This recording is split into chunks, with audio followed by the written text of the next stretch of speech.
Dua jenis perubahan akuntansi. Yang pertama, perubahan kebijakan akuntansi, yaitu perubahan dari suatu kebijakan akuntansi yang bersifat umum ke kebijakan akuntansi yang bersifat umum lainnya. Sebagai contoh, perubahan metode penyusutan dari saldo menurun berganda ke penyusutan garis lurus atas aktiva pabrik.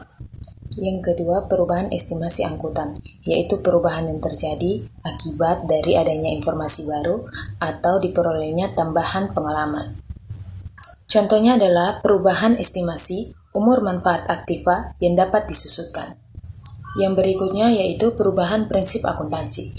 Perubahan prinsip akuntansi sendiri dibagi menjadi 3 bagian, yaitu yang pertama retroaktif.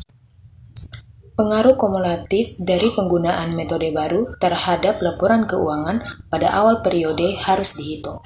Penyesuaian retroaktif atas laporan keuangan kemudian dibuat dengan menyusun kembali laporan keuangan pada tahun sebelumnya atas dasar yang konsisten dengan prinsip baru yang ada. 2. Periode berjalan. Penyesuaian ini dilaporkan dalam laporan laba rugi tahun berjalan sebagai pos-pos khusus dengan judul pos-pos luar angkasa dan laba bersih. 3. Prospektif atau di masa depan. Setelah manajemen menyediakan laporan keuangan berdasarkan prinsip akuntansi yang dapat diterima, maka laporan tersebut sudah final dan manajemen tidak dapat mengubah periode sebelumnya dengan menerapkan prinsip yang baru. Memperhitungkan perubahan akuntansi retrospektif.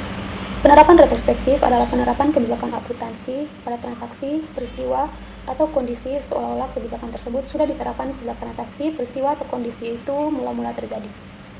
Penerapan retrospektif dilakukan sepanjang praktis.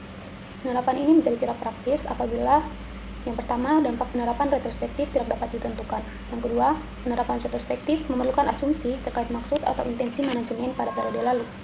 Dan yang ketiga, penerapan ini memerlukan estimasi signifikan suatu jumlah tertentu dan tidak mungkin untuk membedakan secara objektif antara informasi mengenai estimasi jumlah itu dengan informasi mengenai estimasi yang akan tersedia pada laporan keuangan dari informasi lain. Ketika perusahaan mengubah satu prinsip akuntansi, perubahan tersebut sebaiknya dilaporkan dengan aplikasi retrospektif. Secara umum, perusahaan tersebut harus melakukan beberapa hal. Misalnya yang pertama, perusahaan tersebut harus mengoreksi laporan keuangannya pada setiap periode yang tercakup. Maka informasi laporan keuangan terkait periode terdahulu akan berdasar pada prinsip akuntansi yang baru. Yang kedua, perusahaan mengoreksi nilai pindah buku atas aktiva kewajiban terhitung awal tahun pertama yang mencakup dalam laporan. Maka akun-akun tersebut mencerminkan pengaruh kumulatif pada periode-periode terdahulu akibat perubahan pada periode yang lebih baru. Perusahaan juga melakukan koreksi pengimbang atau offset terhadap neraca pembukuan atas akun laba ditahan atau komponen relevan lainnya dalam ekuitas pemegang saham atau aktiva bersih terhitung awal tahun yang tercantum di dalam laporan. Berikutnya, pendekatan perubahan akuntansi retrospektif. Ada anggapan bahwa sekali perusahaan mengadopsi kebijakan akuntansi, seharusnya tidak berubah. Bahwa anggapan dimengerti mengingat gagasan bahwa penggunaan konsisten dari kebijakan akuntansi yang meningkatkan kegunaan laporan keuangan tersebut.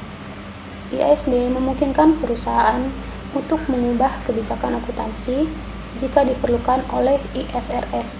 Misalnya, IFRS baru pada instrumen keuangan akan tunduk pada perubahan akuntansi tepat dalam kebijakan akuntansi, atau itu menghasilkan laporan keuangan yang menyediakan informasi yang dapat diandalkan dan relevan mengenai posisi keuangan perusahaan, performance keuangan, dan arus kas.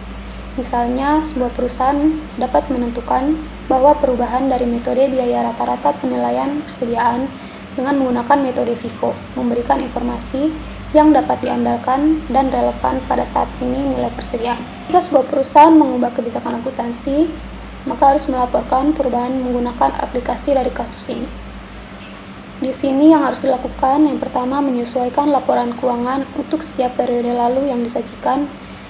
Maka dengan itu, informasi laporan keuangan tersebut tentang periode tersebelumnya adalah atas dasar yang sama sebagai kebijakan akuntansi yang baru. Ini menyesuaikan nilai tercatat aset dan kewajiban pada awal tahun pertama disajikan.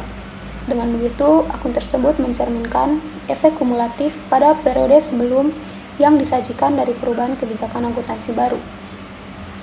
Perusahaan juga membuat penyesuaian offsetting pada saldo awal, saldo laba atau komponen lain yang tepat ekuitas atau aktiva bersih pada awal tahun pertama disajikan. Sebagai contohnya, kita asumsikan bahwa Carrefour memutuskan untuk mengubah penilaian persediaan tahun 2011 dari metode persediaan eceran atau FIFO untuk persediaan eceran biaya rata-rata. Ini menyediakan informasi komparatif untuk tahun 2019 dan 2010 berdasarkan metode baru. Akan menyesuaikan aset, kewajiban, dan laba ditahan untuk periode sebelum 2009 dan melaporkan jumlah tersebut dalam laporan keuangan tahun 2009 ketika menyusun laporan keuangan komparatif. Ketidakpraktisan. Penerapan retrospektif dianggap tidak praktis jika perusahaan tidak dapat menentukan pengaruh periode terdahulu, bahkan setelah mengusahakan semua cara yang masuk akal. Perusahaan tidak boleh memakai penerapan retrospektif bila memenuhi salah satu kondisi. Misalnya yang pertama, perusahaan itu tidak dapat menentukan pengaruh penerapan retrospektif. Atau penerapan retrospektif memerlukan penetapan asumsi-asumsi mengenai rencana kerja pihak manajemen pada periode terdahulu. Yang ketiga, penerapan ini memerlukan estimasi signifikan terkait periode terdahulu dan perusahaan tidak dapat secara objektif mengesahkan informasi yang diperlukan dalam menetapkan estimasi-estimasi tersebut. Berikutnya adalah perubahan estimasi akuntansi. Perubahan estimasi akuntansi adalah penyesuaian jumlah aset atau liabilitas atau jumlah pemakaian periode aset yang berasal dari penilaian status kini dari dan ekspektasi masa depan dan kewajiban yang berkaitan dengan aset atau liabilitas. Perubahan estimasi akuntansi dihasilkan dari informasi-informasi baru dan perkembangan baru dan tidak terkait dengan kesalahan-kesalahan. Berikutnya adalah koreksi kesalahan akuntansi. Koreksi kesalahan akuntansi adalah tindakan pembetulan pada akun-akun yang mengalami kesalahan yang tersaji dalam laporan keuangan agar sesuai dengan seharusnya. Ditinjau dari sifat kejadiannya, koreksi kesalahan akuntansi dibagi atas dua, yaitu kesalahan berulang dan sistematik dan kesalahan tidak berulang. Yang berikut koreksi kesalahan berulang dan sistematik, yaitu disebabkan oleh sifat alamiah atau normal yang terjadi pada transaksi tertentu yang diperkirakan akan terjadi berulang-ulang. Sedangkan koreksi kesalahan tidak berulang adalah koreksi yang diperkirakan akan tidak terjadi pada masa-masa yang akan datang. Berikutnya, koreksi kesalahan tidak berulang terjadi apabila yang pertama, jika laporan keuangan belum diterbitkan, yaitu jika mempengaruhi posisi kas, maka pembetulannya pada akun-akun yang bersangkutan, dan jika tidak mempengaruhi posisi kas, maka pembetulannya pada neraca-neraca terkait pada periode sebelum kesalahan. Yang kedua, apabila laporan keuangan telah diterbitkan, yaitu apabila tidak mempengaruhi posisi kas, maka pembetulannya pada neraca-neraca terkait pada periode sebelum kesalahan. Berikutnya, kesalahan atas kelebihan pengeluaran belanja atau beban sehingga menambah posisi kas, dan kesalahan atas kekurangan pengeluaran belanja atau beban sehingga mengurangi posisi kas. Jurnalnya adalah sebagai berikut. Koreksi kekurangan atas kelebihan pendapatan sehingga mengurangi posisi kas, dan koreksi kesalahan atas kekurangan pendapatan sehingga menambah posisi kas. Dan yang terakhir, koreksi kesalahan atas penerimaan dan pengeluaran pembiayaan sehingga menambah dan mengurangi posisi kas. Motivasi untuk mengubah metode akuntansi. Suatu angka laba yang menguntungkan dapat mempengaruhi investor dan posisi likuiditas yang kuat yang dapat mempengaruhi kreditor.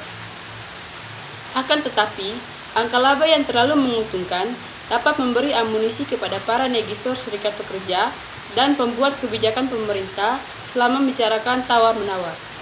Oleh karena itu, para manajer mungkin memiliki motif laba yang berbeda-beda tergantung pada waktu dan siapa yang ingin mereka pengaruhi. Beberapa alasannya adalah sebagai berikut. Yang pertama, biaya politik. Semakin besar perusahaan dan terlihat lebih bersifat politis, semakin besar para politis serta pembuat peraturan mencurahkan perhatian kepada perusahaan tersebut. Yang kedua, struktur modal. Sejumlah studi telah mengidentifikasikan bahwa struktur modal perusahaan dapat mempengaruhi pemilihan metode akuntansi. Contohnya, perusahaan dengan rasio hutang terhadap ekuitas yang tinggi akan sangat tergantung pada perjanjian hutang. Yang ketiga, pembayaran bonus. Jika pembayaran bonus dilakukan kepada manajemen berkaitan dengan laba, maka dapat dikatakan bahwa manajemen akan memilih metode akuntansi yang memaksimalkan pembayaran bonus mereka. Lalu yang keempat, memperlancar laba. Kenaikan laba yang substansial dapat mengundang perhatian dari para politis, pembuat peraturan, dan pesaing. Selain itu, kenaikan laba yang besar juga dapat menciptakan masalah bagi manajemen karena hasil yang sama akan sulit dicapai pada tahun berikutnya. Yang berikutnya, analisis kesalahan. Kesalahan diperlukan sebagai penyelesaian periode sebelumnya dan dilaporkan dalam tahun berjalan sebagai penyelesaian saldo awal laba ditahan. Jika laporan komparatif disajikan, maka laporan periode sebelumnya yang terpengaruh haruslah dinyatakan kembali untuk mengkoreksi kesalahan. Yang pertama, kesalahan dalam neraca. Kesalahan ini hanya akan mempengaruhi penyajian akun aktiva, kewajiban atau ekuitas pemegang saham. Contohnya, yang pertama, klasifikasi piutang jangka pendek sebagai bagian dari investasi. Yang kedua, klasifikasi wesel bayar sebagai hutang usaha. Lalu yang ketiga, klasifikasi aktiva pabrik sebagai persediaan. Jika ditemukan kesalahan, maka akan dilakukan reklasifikasi atas pos-pos tersebut ke posisi yang kedua, kesalahan dalam laporan laba rugi. Hanya akan mempengaruhi penyajian akun-akun nominal dalam laporan laba rugi. Contohnya, yang pertama, mencatat pendapatan bunga sebagai bagian dari penjualan. Yang kedua, mencatat pembelian sebagai beban piutang ragu-ragu. Dan yang ketiga, beban penyusutan sebagai beban bunga. Tidak berpengaruh terhadap neraca dan laba bersih. Ayat jurnal reklasifikasi diperlukan jika kesalahan ditemukan pada tahun laporan itu dibuat. Lalu yang ketiga, kesalahan dalam neraca dan laporan laba rugi.